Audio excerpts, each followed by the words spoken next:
How to delete payment method on Lyft. Hi everyone, welcome back to our channel. In today's video, I'll simply guide you on how you can change your payment method on Lyft, so make sure to watch the video till the very end. If you'd like to change your payment method on Lyft, let's say that you open the Lyft tab and then maybe you're trying to book a ride or something and you want to change the payment method.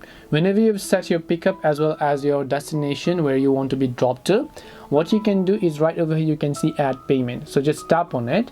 You can choose to add a payment method here, or if it is a payment method that maybe you might want to edit, you can simply enter a new payment method instead of this.